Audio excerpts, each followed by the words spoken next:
नमस्कार, आप देख रहे हैं हरिद्वार की गूंज। आइए नजर डालते हैं कुछ ताज़ा खबर पर। हमारे उत्तराखंड क्राइम प्रभारी मोहम्मद आरिफ की खास रिपोर्ट। खबर हरिद्वार से है, जहां श्री निरंजनी मायापुर रामलीला संस्था द्वारा मंचन से पूर्व विधिवत पूजा अर्चना कर भव्य शोभा यात्रा निकाली गई है। भव्य शोभा यात्रा में बड़ी संख्या में लोग पहुंचे तो वहीं रामलीला प्रांगण में पहुंचने पर रामलीला संस्था के पदाधिकारियों द्वारा अतिथि गणों का भव्य स्वागत भी किया गया है। उसके उपरांत रामलीला मंचन के मुख्य पात्र राम, लक्ष्मण, हनुमान और भरत शत्रुघ्न का तिलक लगाकर व फूल माला पहनाकर शोभा यात्रा प्रारंभ की गई है। इस अवसर पर रामलीला संस्था के समस्त पदाधिकारी उपस्थित रहे। वहीं संस्था सचिव भोला शर्मा ने बताया कि श्री निरंजनी मायापुर रामलीला संस्था ने पहले दिन ही यह संदेश दिया कि अभिमान व्यक्ति के पतन का कारण बनता है और अभिमान आने पर व्यक्ति के तप, साधना, संयम, ईमानदारी और निष्ठा सभी गौण हो जाते हैं। उन्होंने कहा कि रामलीला का यह दर्शन हमारे संत समाज और सद्गृहस्थ सभी को अभिमान के परित्याग की प्रेरणा देता है। उन्होंने बताया कि 27 अक्टूबर से श्री निरंजनी मायापुर रामलीला संस्था द्वारा रामलीला शुरू की जा रही है।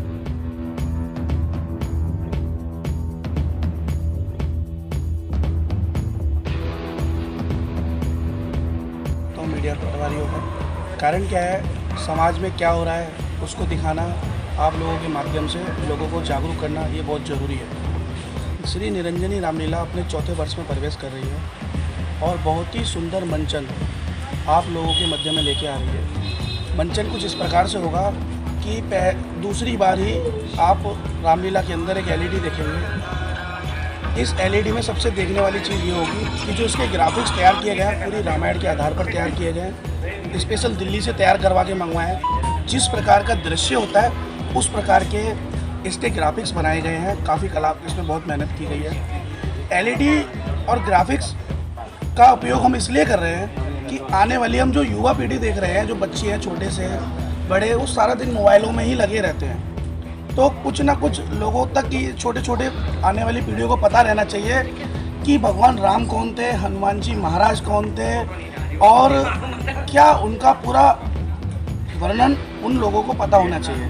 तो इसके साथ साथ सभी कमेटी के मेंबर, अध्यक्ष, सब पदाधिकारी बहुत ही पूर्ण रूप से सहयोग हम साथियों का कर रहे हैं। और सभी जो हमारे इस रामलीला को करने में, देखो मेन क्या होता है, दान होता है। दान के माध्यम से ही इतने बड़े बड़े यज्ञ होते हैं। मैं उनका भी बहुत बहुत आपके माध्यम से धन्यवाद करना चाहूँगा जो हमारी रामलीला में बढ़ चढ़कर दान करते हैं।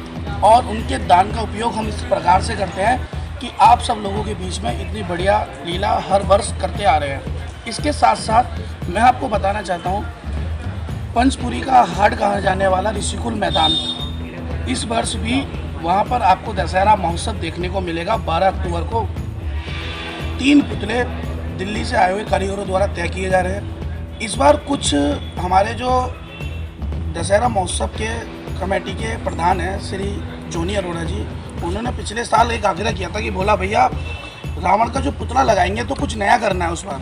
तो उनके आग्रह पे उन्होंने रावण वाले को अपने पास बुलाया और बहुत कुछ नया उसमें LED, आंखों में लाइट, हार्ड में कुछ, बहुत कुछ अनेकों चीज़ आपको देखने को मिलेंगी।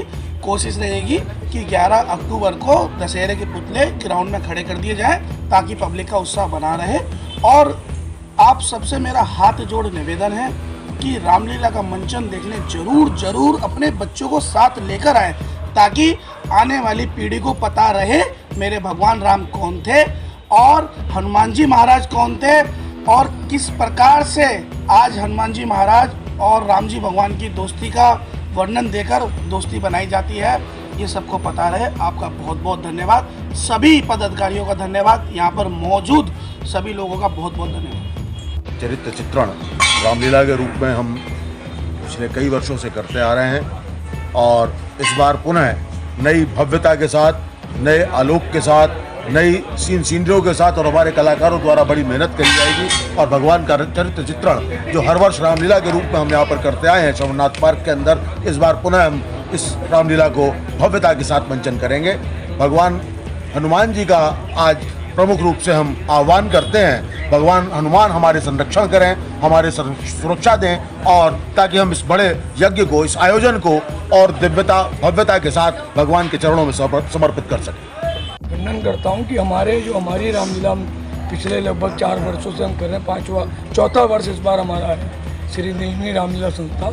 बिल्कुल मर्यादा पुरुषोत्तम की जिस प्रकार भगवान राम ने अपना चरित्र लोगों के सामने रखा, उसी रूप में हमारे सभी साथी, चाहे हमारा सचिव भोला शर्मा जी हों, हमारे संस्थापक अध्यक्ष चंद्रशेखर कुल जी हों, अमित बोरी, समीर शर्मा, दीपक शर्मा, अन्य सभी पात्र उसी चरित्र को रूप में रखकर, उसी भाव के रूप में इस रामलीला का चरित्र चित्रण उसी रूप में सामने भक्तों के बीच में रखते हैं। और आगे भी हम अपनी पूरा आप लोगों के सामने विश्वास के साथ कहते हैं। अब किसी रामलीला में कुछ हो रहा हो उसके लिए हम कहना, हम अपने शब्द, अपने मुंह और अपने शब्द जो है उनके बारे में कहना नहीं चाहते, उन शब्दों का उच्चारण करना हम उचित नहीं समझते। लेकिन अपनी हमारी रामलीला में पूरी मर्यादा के संग अपने पूरे साथियों की टीम, अपनी पूरी टीम के साथ हम बड़े भव्यता से, और अभी कुल साहब ने कहा कि बड़े सुंदर ढंग से हम लीला का मंचन परसों 27 तारीख को राम भक्तों के बीच में रखेंगे। पहले दिन हमारी नारद मुख की लीला और आगे हर रात्रि हर दिन भव्यता के साथ इस लीला का मंचन किया जाएगा इस मंच के माध्यम से। और आप देख रहे हैं सुंदर पंडाल, हमारे सचिव, हमारे साथियों अमित बोरी और समीर शर्मा जो इस रामलीला की रीढ़ है, इन तीनों ने इतनी मेहनत करके और इनके साथ हम सभी ने हमारा सहयोग लेते हैं। बहुत बड़ी बात है कि मुझे इस बार पहली बार मेरे साथी, मेरे मित्र भी हैं और विभिन्न मंचों पर, चाहे भाजपा का मंच हो, चाहे कोई भी धार्मिक जन्माष्टमी का मंच हो, उस पर बहुत ही सुंदर संचालन करते हैं। उन्होंने मुझे इस बार अध्यक्ष बनाया, इसके लिए मैं अपने संस्थापक अध्यक्ष चंद्रशेखर कुल, समीर शर्मा और खासकर भोला शर्मा और अमित बोरी, इन तीनों चारों, सचिन बेदी जी, इन सभी साथियों का एक बार पुनः धन्यवाद करते हुए आप सभी का धन्यवाद। बहुत सुंदर भगवान की ध्वजारोहण इस शोभा यात्रा का आयोजन जो श्री निरंजनी रामलीला संस्था मायापुर के द्वारा पूरा नगर भ्रमण किया गया, उसके लिए सभी साथियों का, सभी राम भक्तों का बहुत बहुत आभार। आप सभी पत्रकारों का